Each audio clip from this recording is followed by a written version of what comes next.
च्या मुख्य नेत्या म्हणून पाहिल्या जाणाऱ्या यशोमती ठाकूर यांनी नुकताच असा आरोप केलेला आहे की तो उमेदवार जो आहे तो मॅनेज झालेला आहे, त्यांनी 15 ते 20 कोटी रुपये घेतलेले आहेत. कसं पाहता या विधानाकडे?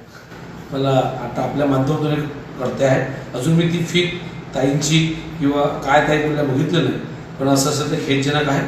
कारण काय, भाजप हे सातत्यानं संपूर्ण महाराष्ट्रात अशा सत्तेच्या किंवा याच्या जोरावर निवडणुका थांबवत आहे, लोकशाही संपवत आहे. आणि ही कोणत्याही पक्षासाठी, ते काँग्रेस असो कोणताही पक्ष असो, लोकशाही. कारण का, एखादा जर प्रथम कोणी नगरसेवक निवडून आला आहे, त्याच्या जीवनात प्रथम मतदान करायचा त्याला अधिकार आहे.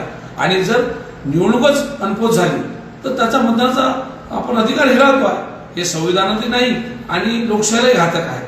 आणि नवीन तरुणी ज्या नगरसेविका झालेल्या आहेत त्यांचा उत्साह असतो की विधान परिषदेची निवडणूक कशी होणार आहे, मतदान कसं होणार आहे, त्या अनुषंगाने मतदान झाले पाहिजे. आणि जर असे प्रकार होत असेल की 15-20 कोटी रुपये, हा म्हणजे सामान्य नगरसेवकांनी 2-5 लाख रुपये दिले तर पूर्ण जिल्ह्यात बदनामी आहे, घोडा बाजार. आणि 15-20-50 कोटी कसे काय वाटत आहेत, हे फार विचित्र चित्र आहे.